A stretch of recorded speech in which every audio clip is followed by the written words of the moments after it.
Avec ses grands espaces, les lacs, la tranquillité et la qualité des services, c'est une Adstock de belle place.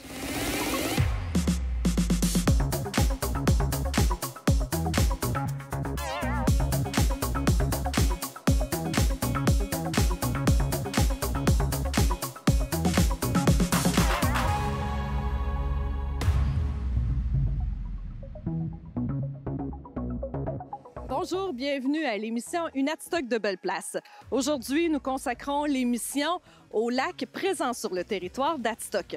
Considérée comme la capitale du plein air et de la villégiature dans les Appalaches, la municipalité d'Adstock se démarque entre autres par ses 6 lacs.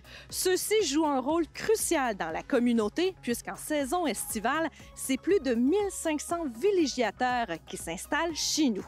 Dans le secteur de Sainte-Anne-du-Lac, nous comptons les lacs à la truite et du Huit.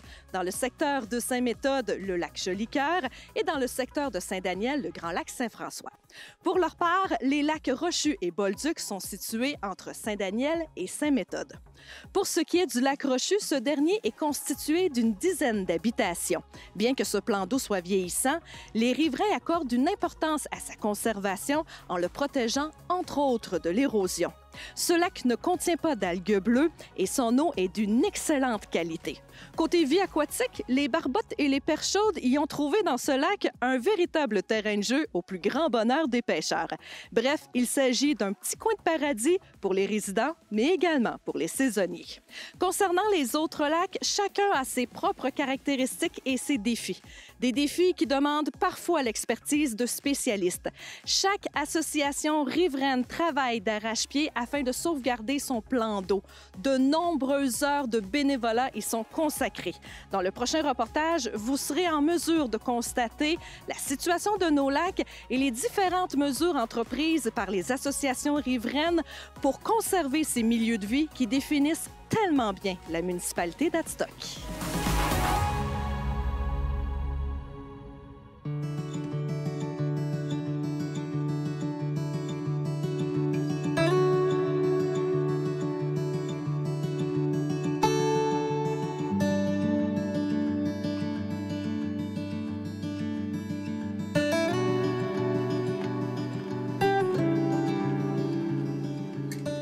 Rappelle aujourd'hui, font l'inventaire des plantes aquatiques du lac. On sait qu'il y a des plantes qui sont très envahissantes, comme la Myriophylle api, par exemple. Donc, nous, on veut savoir, le lac des Bolduc, où on en est rendu, quelle sorte de plantes il y a, c'est-tu problématique, c'est-tu pas problématique, on va avoir leur juste. La problématique qu'on a au lac des Bolduc, c'est que le lac joue beaucoup en hauteur. On a un très grand bassin versant. Le lac peut monter de 2 pieds en l'espace de 24 heures quand on a des fortes pluies, et le lac baisse trop vite, et le niveau du lac est trop bas. On a installé une barrière cette année pour contrôler l'accès au lac. La barrière, c'est pas empêcher quelqu'un de venir au lac, c'est de nous permettre de le rencontrer, de discuter avec, de lui expliquer l'importance de laver bateau, remorque pour venir au lac des Bolduc. L'importance de laver les embarcations est aussi importante que contrôler nos fosses septiques, de contrôler nos berges, de planter nos arbres. Tout ça, ça fait partie de l'ensemble des sauvegardes des plans d'eau.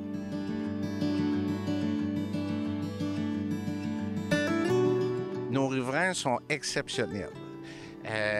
Embarquent dans tous les projets qu'on a, sont très conscientisés. Les bandes de protection riveraine, c'est tout bien fait. On a une gang ici extraordinaire, une équipe d'environnement, une équipe de direction des riverains du lac des Bolduc. C'est extraordinaire de travailler avec tout le monde ici. Tout le monde est respectueux, tout le monde est conscient de la problématique qu'on pourrait développer et tout le monde tient vraiment à son lac.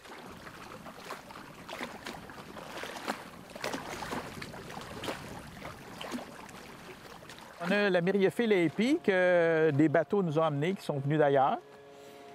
On pourrait appeler ça un cadeau empoisonné. Donc, la Myriophylle api, c'est une plante exotique envahissante aquatique. Elle va se propager dans le lac à l'infini. Donc, il faut l'arrêter le plus tôt possible. On a eu la chance de le savoir au début. L'année dernière, on a fait l'arrachage manuel du Myriophylle api. C'est comme les pissenlits. Vous faites votre possible pour en éliminer le plus, mais il en reste toujours quelques-uns.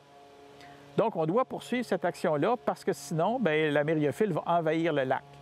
Le défaut principal de cette plante-là, c'est que c'est une plante envahissante. Pourquoi? En plus de se reproduire avec les racines, elle se reproduit quand un bateau à moteur va passer dedans et la couper en 100 morceaux. bien, ça va faire 100 morceaux. 2 semaines plus tard, ça va faire 100 plants qui vont pousser dans le fond du lac. On dit au bateau, à chaque fois que vous allez passer dans cette talle-là, là, ça nous coûte 1 000 aux citoyens pour l'enlever parce que vous allez la répandre. Selon la superficie du lac, le myriophylle représente quel pourcentage? Il représente seulement 2 ou 3 de la superficie du lac actuel. Mais on sait qu'avec les bateaux à moteur, et dans le lac du Vite, il y en a beaucoup de bateaux à moteur, bien, sa propagation va doubler à chaque année. Donc, en 10 ans, ça veut dire que le lac est couvert de myriophylle AAP. Les valeurs marchandes des bâtiments vont baisser de 20 et le lac, il n'y a plus personne qui va être intéressé à se baigner ou faire quoi que ce soit dans le lac du Vite.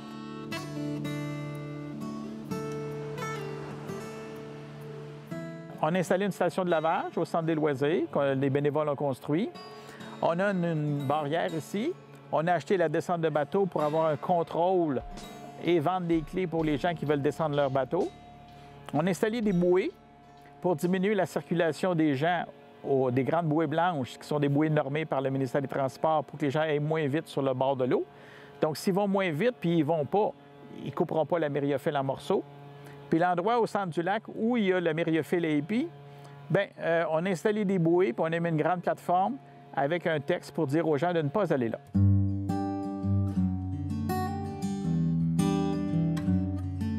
C'est quand même le 3e plus grand lac au sud du fleuve Saint-Laurent. 50 de la rive, c'est à l'intérieur d'un parc. Pour Adstock, il y a seulement que le chemin des Serres, dans le fond, qui est hors parc et qui est en même temps riveraine. Est-ce que le Grand Lac Saint-François possède lui aussi des espèces exotiques envahissantes? Oui, effectivement, il y en a 2 principalement. Vous avez la phragmite, ce qu'on appelle le roseau commun, qui est en partie situé dans le parc. Et vous avez la renouée japonaise, qui est une autre plante envahissante, qui est située en partie dans le secteur d'Adstock, sur le chemin des Serres. La renouée japonaise, c'est une plante qui a été importée ici par les horticulteurs. Donc, on la retrouve principalement dans des aménagements, dans des anciens aménagements paysagers, qui a fait en sorte que ça s'est propagé chez le voisin, et ainsi de suite. La première tâche qu'on a à faire, c'est de sensibiliser les gens au fait que c'est une plante exotique envahissante. Ça, c'est bien important parce que les riverains, bien souvent, ils ne connaissent pas cette plante-là. Ils la voient. Il y en a même qui la trouvent belle, mais ils ne connaissent pas qu'elle est exotique. Elle n'est pas naturellement ici. Alors, il faut les sensibiliser. Il faut travailler avec eux pour les sensibiliser. Puis la deuxième chose, il faut leur donner des trucs pour s'en débarrasser. Alors, des trucs, il n'y en a pas beaucoup, là. Il faut jouer de la pelle ronde, essayer de la déraciner. Et dans des endroits où il y en a peu, contrôler, on la coupe et on met des toiles par-dessus pour couper le soleil, couper l'accès à la nourriture, comme on dit, l'eau, le soleil.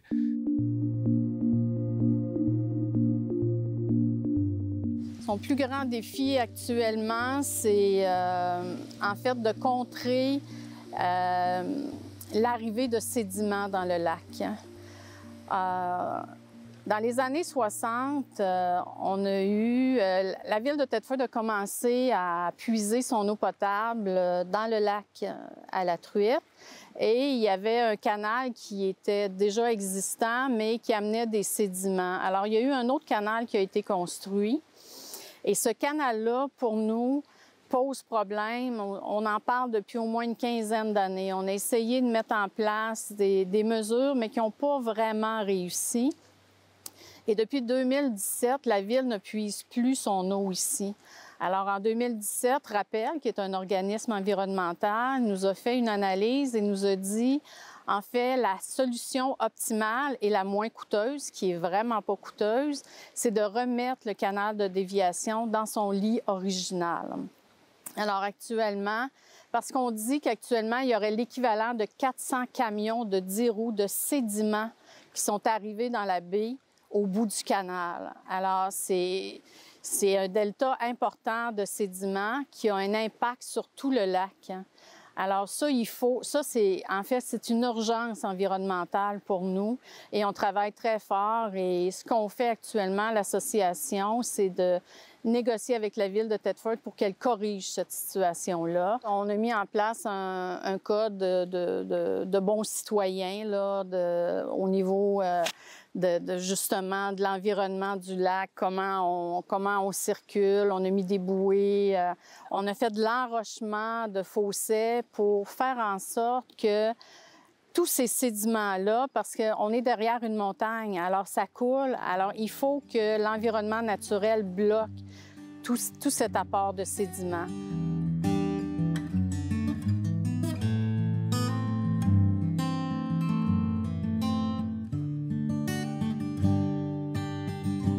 On est une petite communauté, on peut dire. Il n'y a pas beaucoup de riverains. Et puis, tout le monde met la main à la pâte, on s'entraide. C'est une belle dynamique de lac qu'on a ici. La particularité du lac Jolicoeur, c'est que c'est un lac peu profond, ce qui fait en sorte que le soleil, le réchauffement climatique, etc., aide la prolifération des plantes aquatiques. Donc, c'est une situation qu'on vit depuis plusieurs années. Depuis 6 ans, les gens du comité puis des bénévoles, on met la main à la pâte pour essayer de contrer ce phénomène-là.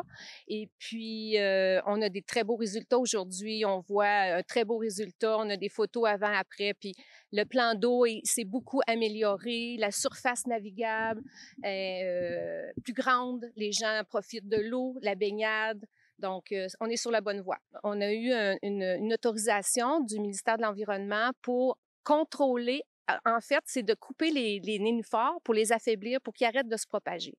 Donc, on a eu cette autorisation-là, il y a 6 ans. Le travail s'est échelonné sur 5 ans. Là, maintenant, c'est le contrôle, c'est de conserver ce qu'on a fait pendant ces 5 années-là pour couper les nénuphars, parce que c'était une grande problématique, parce qu'ils avançaient de plus en plus dans le lac, puis là, on perdait notre surface navigable puis notre surface de lac. Nous, de notre côté, l'association, on développe un protocole d'accès au lac, justement, pour contrôler, on va dire, les bateaux qui arrivent de l'extérieur. On veut sensibiliser nos riverains de leur embarcation, si jamais ça va sur d'autres plans d'eau. S'ils reviennent au lac, il faut les nettoyer. Leurs invités, s'ils amènent des embarcations, doivent les nettoyer. Puis aussi, les gens qui arrivent de l'extérieur pour la pêche, quoi que ce soit. Donc, à ce moment-là, il faut absolument que ces embarcations-là soient nettoyées avant d'entrer sur le lac. OK, come on! On a le privilège de vivre dans un milieu de vie exceptionnel. Mais ça, c'est pas gratuit. Il faut qu'on s'implique. Il faut faire comme si c'était à nous. Tout ça, c'était à nous. C'est à nous, mais on dirait des fois, parce qu'on la partage avec d'autres, on est négligent. Alors, c'est un souci, il n'y a pas de petits gestes. C'est un souci constant de la préservation, d'améliorer la qualité de l'environnement, de faire attention. Ça nous est prêté, hein? Il va falloir leur donner un jour à nos enfants ou à nos petits-enfants. Il y a 6 lacs dans le stock. Il y a l'équivalent de 1000 chalets. Donc, au point de vue socio-économique, c'est un apport important qui est, je pense, plus que 50 de la valeur marchande de la municipalité. C'est ce qui amène la visibilité, je trouve. La municipalité, c'est une belle visibilité parce qu'on les voit, les lacs, quand on arrive au village. Adstock, depuis longtemps, a mis un budget de 55 000 par année pour tous les lacs d'Adstock.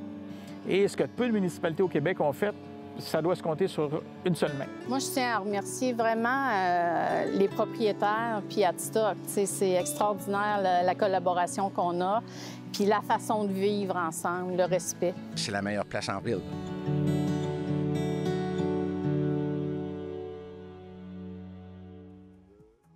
Depuis la réalisation de ce reportage, M. Guy Châteauneuf a mis fin à ses fonctions en tant que président de l'Appel du 8. Après plus de 15 ans de bénévolat, il a décidé que le temps était venu de laisser sa place à la relève. C'est alors que M. François Côté a repris le flambeau depuis le mois d'août dernier. Nous remercions donc M. Châteauneuf pour les belles années passées auprès de l'Appel du 8 et souhaitons la bienvenue à M. Côté. Voilà, c'est ce qui complète notre émission consacrée aux différents lacs de notre belle municipalité. Pour revoir l'émission Une Adstock de belle place, consultez la programmation de Nous TV pour connaître les heures de rediffusion ou encore la page Facebook de la municipalité d'Adstock pour revoir les reportages. Merci et à la prochaine!